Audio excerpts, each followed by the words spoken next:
বিশ্বকাপ চেম্পিয়ন হৈ গাঁৱৰ পদুলিত উমা চেত্ৰী মাট্ৰিক স্কুটিত উঠাই চেম্পিয়ন কন্যা উপস্থিত হৈ বোকাখাটৰ শ্ৰী শ্ৰী চিকন আটা থানত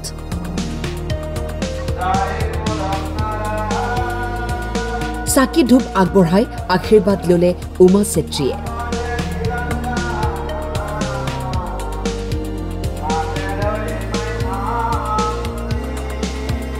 বোকাখাটৰ আপোন ঘৰখনত আজি উৎসৱমুখৰ পৰিৱেশ নহবনো কিয় বিশ্ব ক্ৰিকেটত দেশৰ বাবে খেলি চেম্পিয়ন্স ট্ৰফি লৈ সৌ গৌৰৱেৰে ভৰি দিছেহি জন্মঠাইত সফল কন্যাক কাষত পাই মাতৃৰ মিচিকিয়া হাঁহি খেল চাবলৈ গৈছিলো বহুত ভাল লাগিছে বহুত আনন্দিত খেল চাই ভাল লাগিছে সবৰ খেলুৱৈকেইটাৰ মাক দেউতাকক লগ পাইছো কথা পাতিছো ভাল লাগিছে এতিয়া ঘৰলৈ আহিছে আমি ৰাস্তাতে সমৰ্থনা জনাইছো তাইক ভাল লাগিছে তাই কথা পাতিছে ভাল লাগিছে ছাৰেও ভালকে কথা পাতিছে পুৰা চকু পানী ওলাইছে আৰু খুব ভাল লাগিছে মানে সেইকাৰণে মেডেল লৈ পেলাই ফটো মাৰিলো মই বহুত গৌৰৱান্বিত বহুত ভাল লাগিছে আৰু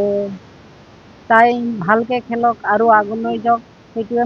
মই সদায় ভগৱানৰ ওচৰত প্ৰাৰ্থনা কৰোঁ আৰু তাইক আশীৰ্বাদ এইটোৱে কৰিছোঁ উমা চেত্ৰীয়ে ক'লে মই এনেদৰে খেলি যাব বিচাৰো ইণ্ডিয়াৰ বাবে যাতে নৱ প্ৰজন্ময়ো আমাক দেখি আগুৱাই যায় লগতে ক'লে প্ৰধানমন্ত্ৰীক লগ পোৱাৰ সেই মুহূৰ্তৰ কথা ঘৰলৈ আহি খুবেই ভাল লাগিছে কাৰণ মোক এতিয়া গাঁৱত আহিলোঁ তেতিয়া যেনেকৈ মোক আদৰণি জনালে তেনেকৈ ইমান ধুনীয়াকৈ সম্বৰ্ধনা জনাইছে চ' মোক বহুত ভাল লাগিছে কাৰণ এনেকুৱা মোৰ ছেকেণ্ড টাইম এনেকুৱা হৈছে আৰু সকলো আহিছে ঘৰত ৰাতিপুৱা চবে আগুৱাই লৈ আহিছে চ' ভাল লাগিছে খুব ভাল লাগিছে কাৰণ তেওঁ ইমান ফ্ৰী ইমান ধুনীয়াকৈ কথা পাতিছে আমাৰ লগত ফ্ৰী হৈ কথা পাতিছে আৰু চবৰ লগত মানে একে সমানে কথা পাতিছে আৰু ইমান ধুনীয়াকৈ চবৰ বিষয়ে কৈছে আৰু চবৰ বিষয়ে জানে সৰু সৰু কথাও ন'টিচ কৰিছে ছাৰে আমি কেনেকৈ থাকোঁ কি কৰোঁ ত' সেইটো কাৰণে বহুত ভাল লাগিছে আৰু ছাৰে বহুতখিনি কথা আমাক বুজাইছে শিকাইছে কিছুমান কথা ত' সেইটো কথা ফ'ল' কৰিব কৈছে ত' মই নিশ্চয় ফ'ল' কৰিম এতিয়া চি গ্ৰুপত লাভ কৰিছোঁ সেইটো বহুত ভাল লাগিছে আৰু এতিয়া ৱৰ্ল্ড কাপ যেতিয়া চেম্পিয়ন হৈ আহিছোঁ এতিয়া সেইটো মই মেইনটেইন কৰি থ'ব বিচাৰোঁ কাৰণ এতিয়া আমাক চাই আৰু বহুত ল'ৰা ছোৱালী আগবাঢ়ি আহিব ত' সেইটো কাৰণে মই আৰু আগবাঢ়ি যাব বিচাৰিম আৰু সদায় ইণ্ডিয়া টীম খেলিম উমা চেত্ৰী কেৱল বোকাখাটৰেই নহয় অসমৰ নাম জিলিকাই তুলিলে বিশ্ব ক্ৰিকেটত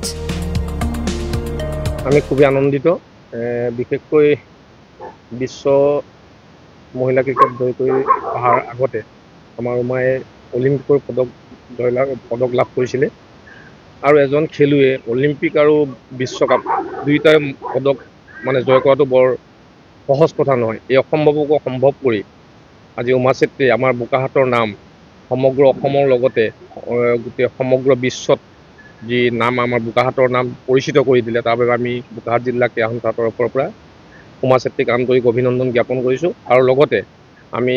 উমা চেত্ৰীৰ এই ক্ৰিকেট জীৱনৰ উজ্জ্বল কামনা কৰিছোঁ বোকাখাটৰ পৰা প্ৰণৱ বৰাৰ ৰিপৰ্ট টাইম 8